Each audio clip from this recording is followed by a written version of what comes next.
सर्वमंगल मांगल्ये शिवे सर्वार्थ साधिके शरणे त्र्यंबके गौरी नारायणी नमोस्तुते। जय माता दी दोस्तों, आपके अपने चैनल जय माँ कंजक में आपका बहुत बहुत स्वागत है।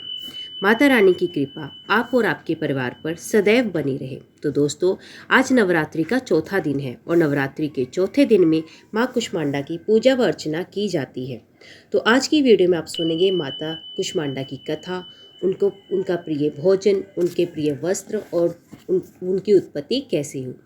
तो बिना किसी देरी की इस कथा को आरंभ करते हैं। लेकिन आरंभ करने से पहले आपसे एक आग्रह करना चाहती हूँ कि अगर आप इस चैनल पे नए हैं और आपको कोई भी कथाएं अच्छी लगती हैं तो प्लीज़ इस चैनल को सपोर्ट कीजिए, इस चैनल को लाइक कीजिए, सब्सक्राइब कीजिए और बेल आइकन ज़रूर दबाइए। इससे आने वाली हर वीडियो की नोटिफिकेशन आपको सबसे पहले मिलेगी। तो माता रानी के चरणों में विनती करते हैं, उनके नाम की अर्चना करते हुए हम इस कथा को आरंभ करते हैं। जय माता दी। नवरात्रि के चौथे दिन माँ कुष्मांडा की होती है पूजा। जाने इनके मंत्र, आरती और कथा। नवरात्रि में रोज की भांति सबसे पहले कलश की पूजा कर माता कुष्मांडा को नमन करें। हो सके तो माँ कुष्मांडा की पूजा में बैठने के लिए हरे या संतरी रंग के कपड़े पहने। नवरात्रि के चौथे दिन माँ कुष्मांडा की पूजा होती है। माँ के स्वरूप को लेकर मान्यता है कि इन्होंने ही संसार की रचना की है। इन्हें दुखों को हरने वाली माँ कहा जाता है। सूर्य इनका निवास स्थान माना जाता है, इसलिए माता के स्वरूप के पीछे सूर्य का तेज दर्शाया जाता है। इनके 8 हाथ और सवारी शेर की है। कुष्मांडा देवी की व्रत कथा। नवरात्रि में चौथे दिन देवी को कुष्मांडा के रूप में पूजा जाता है। अपनी मंद हल्की हंसी के द्वारा अंड यानी ब्रह्मांड को उत्पन्न करने के कारण इस देवी को कुष्मांडा नाम से अभिहित किया गया है। जब सृष्टि नहीं थी, चारों तरफ अंधकार ही अंधकार था, तब इसी देवी ने अपने ईशित हास्य से ब्रह्मांड की रचना की थी। इसलिए इसे सृष्टि की आदि स्वरूपा या आदि शक्ति भी कहा जाता है। इस देवी की 8 भुजाएं हैं, इसलिए अष्टभुजा कहलाई जाती हैं।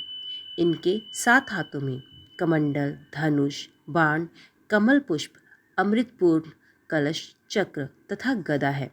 8वें हाथ में सभी सिद्धियां और निधियों को देने वाली जप माला है। इस देवी का वाहन सिंह है और इन्हें कुम्हड़े की बलि प्रिय है। संस्कृति में कुम्हड़े को कुष्मांड कहते हैं, इसलिए इस देवी को कुष्मांडा कहते हैं। इस देवी का वास सूर्यमंडल के भीतर लोक में है।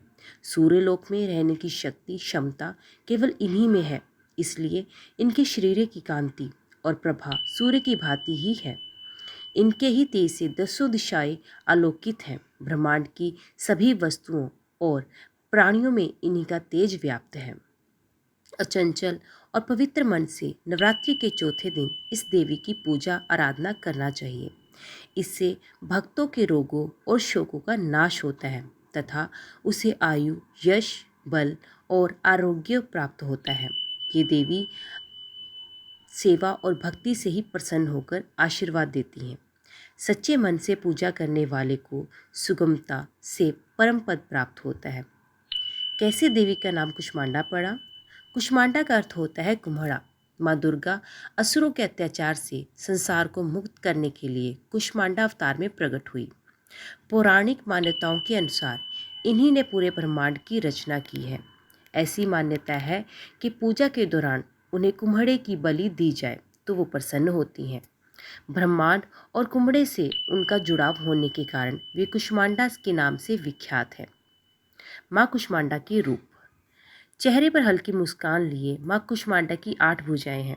इनके 7 हाथों में क्रमश कमंडल, धनुष, बाण, कमल पुष्प, कलश, चक्र और गदा है और 8वें हाथ में सभी सिद्धियों और निधियों को देने वाली जप माला है। देवी के हाथ में जो अमृत कलश है, उससे वे अपने भक्तों को दीर्घायु और उत्तम स्वास्थ्य का वरदान देती हैं।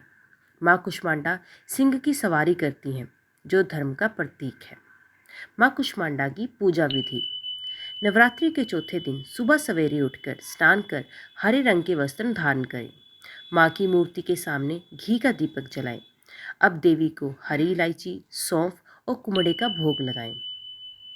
ओम कुष्मांडा देवी नमः मंत्र का 108 बार जाप करें। आरती उतारें और किसी ब्राह्मण को भोजन कराएं। इसके बाद स्वयं भी प्रसाद ग्रहण करें। या देवी सर्वभूतेषु माँ कुष्मांडा रूपेण संस्थिता, नमस्तस्यै नमस्तस्यै नमस्तस्यै नमो नमः। देवी कुष्मांडा की महिमा। देवी भागवत पुराण के अनुसार नवरात्रि के चौथे दिन देवी के चौथे स्वरूप माता कुष्मांडा की पूजा करनी चाहिए। माता का ये स्वरूप देवी पार्वती के विवाह के बाद से लेकर संतान कुमार कार्तिकेय की प्राप्ति के बीच का है। इस रूप में देवी संपूर्ण सृष्टि को धारण करने वाली और उनका पालन करने वाली हैं। संतान की इच्छा रखने वाले लोगों को देवी के इस स्वरूप की पूजा आराधना करनी चाहिए। देवी कुष्मांडा का मंत्र क्या है? देवी कुष्मांडा की कृपा और आशीर्वाद पाने के लिए या देवी सर्वभूतेषु कुष्मांडा रूपेण संस्थिता, नमस्तस्यै नमस्तस्यै नमस्तस्यै नमो नमः श्लोक का यथाशक्ति जप करना चाहिए। इससे माँ प्रसन्न होती हैं और भक्त को सुख समृद्धि और आरोग्यता का वर देती हैं। देवी कुष्मांडा को क्या भोग प्रिय है? संस्कृत में कुष्मांड कद्दू और कुम्हरे को कहा जाता है, जिससे पेठा तैयार किया जाता है। देवी ब्रह्मांड के मध्य में निवास करती हैं और सभी जीवों को संरक्षण करती हैं। इनको कुम्हरे की बलि सबसे प्रिय है। कुम्हरे से बना पेठा भी देवी को पसंदीदा है, इसलिए इन्हें प्रसाद स्वरूप पेठे का भोग लगाना चाहिए। देवी कुष्मांडा की पूजा से मिलता है ये वरदान। देवी कुष्मांडा की आराधना करने से आराधकों के सभी रोग शोकों का नाश हो जाता है। इसके अलावा माँ की कृपा से आयु, यश, बल और स्वास्थ्य समृद्धि आती है। जो लोग अक्सर बीमार रहते हैं उन्हें देवी कुष्मांडा की पूजा श्रद्धा भाव सहित करनी चाहिए। कुष्मांडा देवी की पूजा विधि। नवरात्रि में रोज की भांति सबसे पहले कलश की पूजा कर माता कुष्मांडा को नमन करें। हो सके तो माँ कुष्मांडा की पूजा में बैठने के लिए हरे या संतरी रंग के कपड़े पहनें। माँ कुष्मांडा को जल पुष्प अर्पित करें और उनसे कामना करें कि उनके आशीर्वाद से आपका और आपके स्वजनों का स्वास्थ्य अच्छा रहे।